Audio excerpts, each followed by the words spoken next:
مقتول انوار سیالکوٹ میں ڈرموں والا چوک کے نزدیک ایک گلی میں رہائش پذیر ہوا کرتا تھا۔ آج کل وہ اپنے اصلی گھر جا چکا تھا، جہاں بے شک ایک روز ہم سب کو جانا ہے۔ انوار کے ساتھ اس گھر میں وزیر آباد کا رہنے والا صفدر بھی رہ رہا تھا۔ یہ گھر دراصل رشیدہ بی بی نامی ایک بیوہ عورت کا تھا، جس نے اپنے گھر کا ایک کمرہ ان دونوں کو کرائے پر دے رکھا تھا۔ میں صفدری سے ملاقات کرنے گجرانوالہ سے سیالکوٹ پہنچا تھا۔ گجرانوالہ سے سیالکوٹ تک کا راستہ پونے گھنٹے کا ہے۔ میں اعلی صبح تھانے سے نکل آیا تھا اور اس وقت سیالکوٹ پہنچ چکا تھا۔ اس وقت میں عوامی لباس میں تھا، تاہم اپنے محکمے اور عہدے کی شناخت کے علاوہ سروس ریوالور بھی میرے عوامی لباس کے اندر موجود تھا۔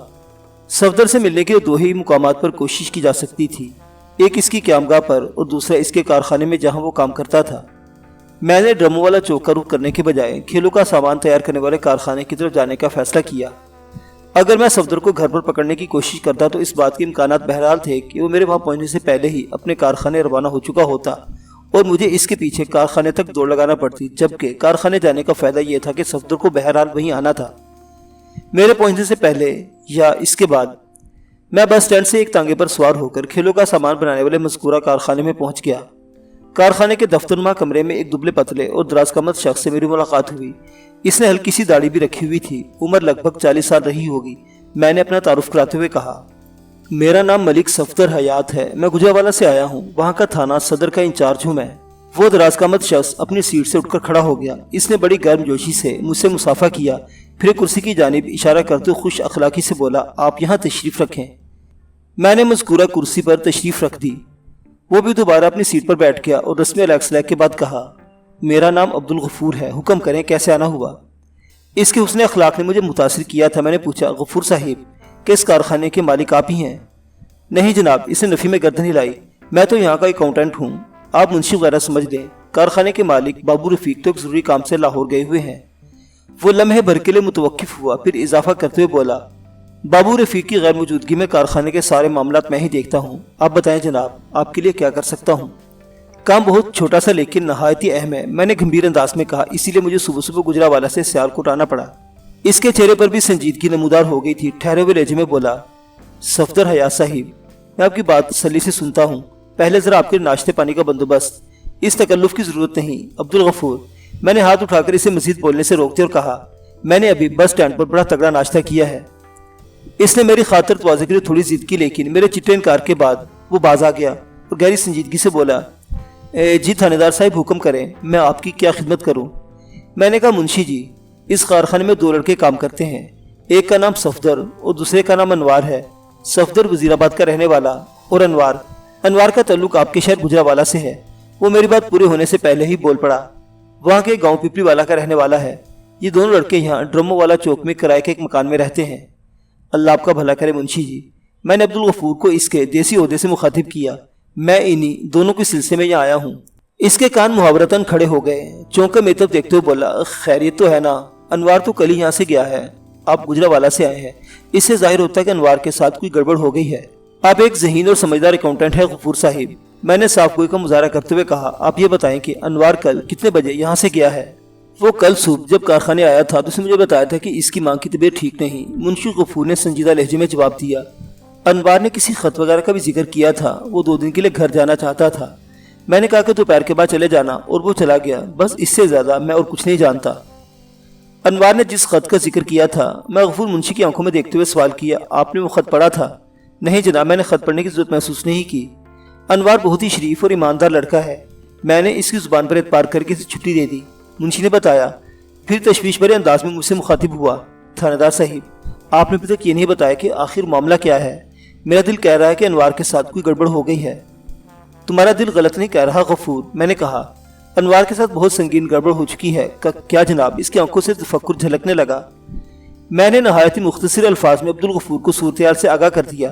اس نے پوری توجہ سے میری بات سنی اور آخر میں ایک افسردہ سی سانس خارج کرنے کے بعد بولا، یہ تو بہت برا ہوا جناب، بہت برا۔ ہاں برا تو ہوا، میں نے تائیدی انداز میں گردن ہلاتے ہوئے کہا، لیکن اس برے کو اب ایک ہی طریقے سے اچھا کیا جا سکتا ہے۔ وہ کیسے جناب؟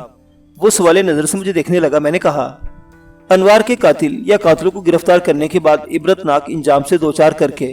آپ ٹھیک کہہ رہے ہیں تھانے دار صاحب، غفور نے پرسوچ انداز میں گردن ہلائی۔ انوار کو اس دنیا میں واپس لانا تو ممکن نہیں، اگر اس کے قاتلوں کو پکڑ کر قرار واقعی سزا دلوا دی جائے تو اس کے ساتھ انصاف ہو جائے گا۔ میں اسی سلسلے میں تو یہاں آیا ہوں، میں نے ٹھوس لہجے میں کہا۔ جی؟ منشی غفور سراسیمہ نظر سے مجھے دیکھنے لگا۔ کہ آپ یہ کہنا چاہتے ہیں کہ انوار کے قاتلوں کا تعلق اس کارخانے سے یا سیالکوٹ سے ہے؟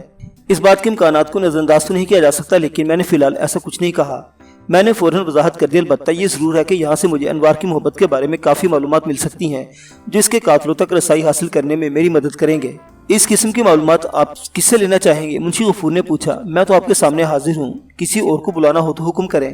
آپ اس حوالے سے جو کچھ بھی جانتے ہیں وہ میرے علم میں آ چکا ہے، میں نے ٹھہرے ہوئے لہجے میں کہا۔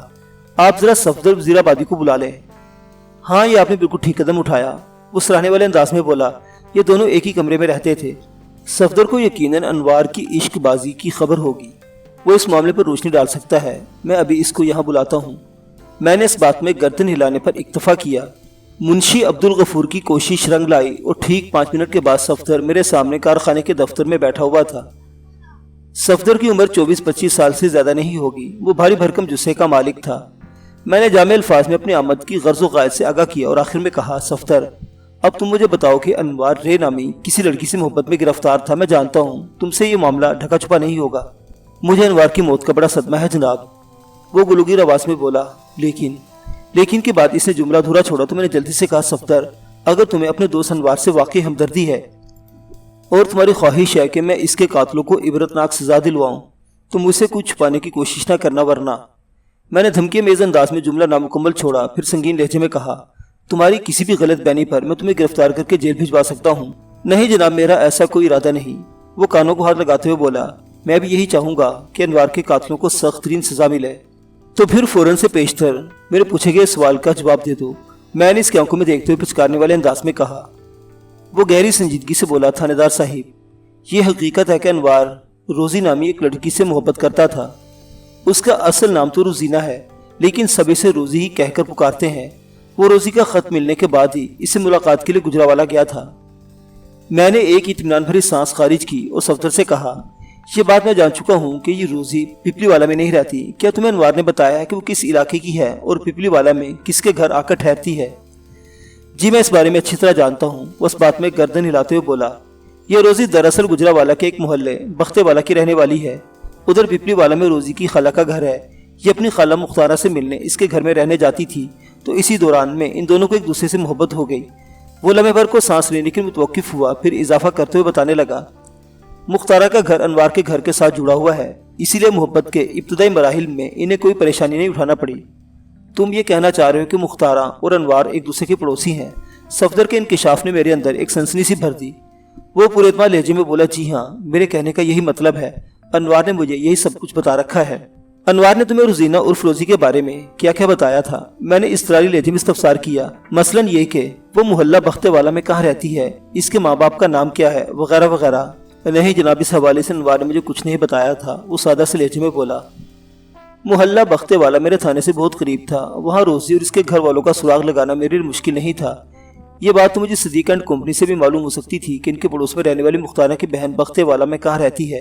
ویسے یہ بات بڑی زبردست تھی کہ انوار اور روزی کی محبت بڑے خفیہ انداز میں کامیابی سے چل رہی تھی، اور انوار کے گھر والوں کو مطلق اس بات کا احساس نہیں تھا کہ ان کا بیٹا اور مہمان پڑوسن چمنے محبت میں کون کون سے گل کھلا رہے تھے۔ میں نے گھما پھرا کر صفدر سے گھنگرالے بالوں والے بندے کے بارے میں بھی متعدد سوالات کیے، لیکن وہ مرد مذکور کے حوالے سے کسی نوعیت کی معلومات نہیں رکھتا تھا۔ یہی سوال میں نے ایک مختلف زاویے سے بھی پوچھ لیا۔ صفدر کے انوار نے کبھی اپنے کسی رقیب کا بھی ذکر کیا تھا، کوئی ایسا بندہ جو ان کی محبت سے جلتا ہو؟ اس نے نفی میں گردن ہلائی اور بولا، نہیں جناب، اس قسم کی کبھی کوئی بات نہیں ہوئی۔ صفدر مجھے جس حد تک معلومات فراہم کر چکا تھا وہ میرے لیے کافی تھی، وہاں مزید رک کر وقت ضائع کرنا بیوقوفی ہوتی، لہٰذا میں نے صفدر کو مختلف قسم کی احتیاطی ہدایات دی اور منشی عبدالغفور سمیت صفدر کا بھی شکریہ ادا کرنے کے بعد کھیلوں کا سامان بنانے والے اس کارخانے سے نکل آیا۔ ایک بات کا میں ذکر کرنا بھول گیا، میں نے صفدر سے انوار کے نیلے بیگ کے بارے میں پوچھا تھا اور اس نے اس خبر کی تصدیق کر دی تھی کہ اس بار انوار اپنا وہ سفری بیگ گھر میں ہی چھوڑ گیا تھا، اور جاتے وقت اس نے صفدر کو بتایا تھا کہ وہ 1-2 روز میں واپس آ جائے گا۔